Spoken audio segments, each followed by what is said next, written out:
등장인물, 또 그림 찾느라고 고생했는데, 이 출애굽의 그 3대 출애굽의 그 위인들이 있습니다. 이스라엘 백성들을 출애굽 때 인도한 3명의 사람이 있죠. 모세, 아론, 미리암이 있습니다. 이 중에서 제일 맞은 누구예요?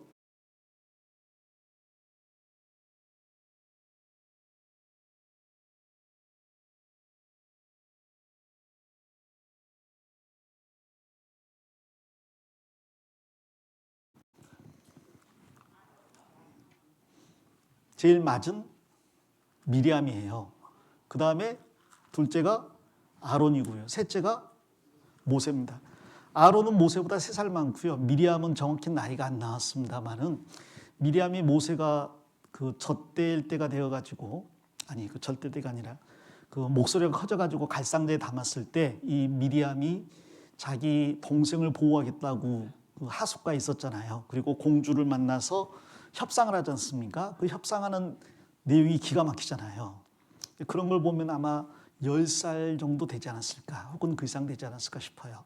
미리암이 나중에 모세를 대적했는데, 큰 누나니까 자기 막내 동생 모세가 하는 일이 좀 마음에 안 들어서 대적할 수도 있겠다는 생각이 듭니다. 그러나 육신적인 생각이었죠.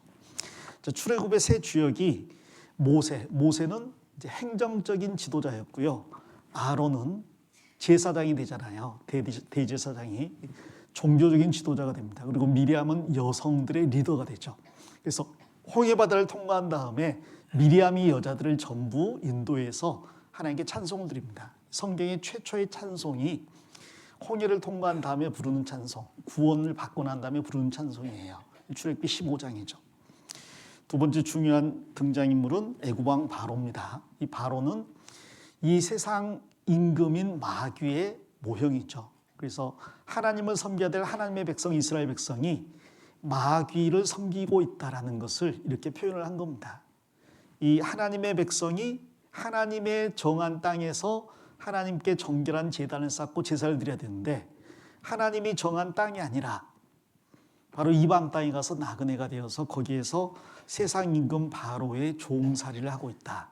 찬송해야 될 이스라엘 백성들이 채찍 아래서 신음하고 있다. 이게 이제 죄의 종노릇하는, 마귀의 종노릇하는 우리 죄인들을 이야기하는 거죠. 그리고 하나님께서 그 모세와 아론을 나중에 행정적 지도자, 종교적 지도자로 삼았는데, 이 광야 시대 끝에 먼저 아론이 죽습니다. 아론이, 미리암이 제일 먼저 죽고 또 아론도 죽고 그 다음에 모세가 마지막에 죽죠. 아론이 죽기 전에 자기의 제사장 직분을 엘르아살에게 넘기고요. 또 모세도 죽기 전에 자기의 정치적인 지도자 자리를 이제 여호수아에게 넘깁니다. 그래서 엘르아살과 여호수아는 이름을 기억해 두시면 좋겠습니다. 여호수아는 다 기억하지만 엘르아살은 종종 잊어버리는데 이제 그냥 기억해 두시는 게 좋겠습니다. 자, 그리고 이제 나쁜 사람들 나오잖아요. 고라 일당과 발람이 나옵니다. 고라 일당은 제사장 직분을 탐내서 모세와 아론을 대적한 사람이고, 이 발람은 거짓 선지자잖아요. 대단한 사람인 게 당나귀하고 말씨름한 사람이에요.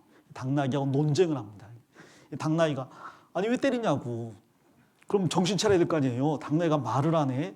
근데 뭐 슈렉도 아니고요. 당나귀하고 막 논쟁을 합니다.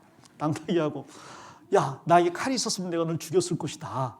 당나귀가 아니 내가 지금 당신이 평생 타는 당나귀인데 내가 한 번이라도 이런 적이 있냐. 없었지? 생각해보니까 없네. 왜 그러지? 이러고 있어요. 근데 앞에 보니까 하나님이 눈을 열어서 그 발람의 눈을 밝혀주니까 발람이 눈을 떠서 봤어요. 하나님의 사자가 칼을 들고 당장이라도 이 거짓 선지자 발람을 죽이려고 하는 것을. 그리고 이제 보내죠. 가서 하나님이 너에게 담아주시던 말만 하라. 그래서 이 모압 왕 발락이 발람을 불러서 3번 저주하게 했는데, 이 발람은 3번 이스라엘을 축복합니다.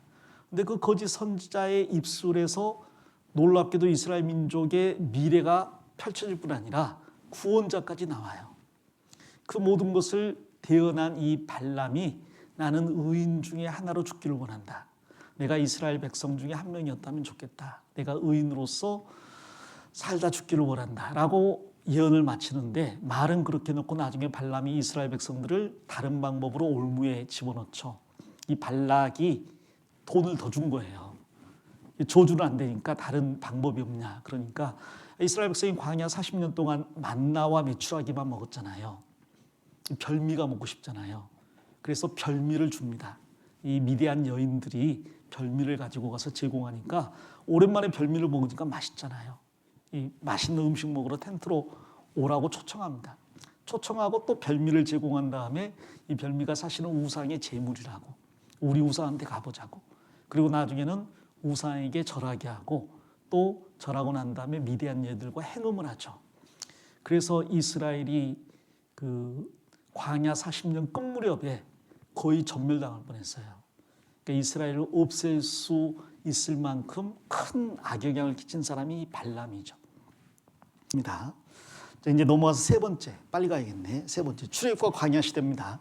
이스라엘 백성들이 이 광야 시대 때 이제 주요 사건들을 꼽는다 그러면 출애굽과 홍해 통과 사건, 이것은 구원과 침례 사건이죠.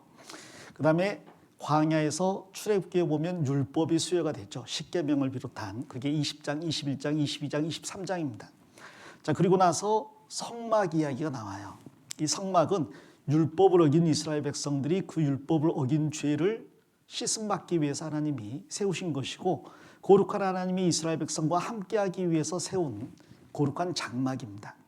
그 성막이 완성되기까지 출애굽하고 1년이 걸렸어요. 그리고 이제 출애굽 2년 차에 이제 가데스 바네아를 향해 갑니다. 이 가데스 바네아는 가나안 땅 바로 앞에 있는 땅이에요. 거기서 정찰군을 보내죠.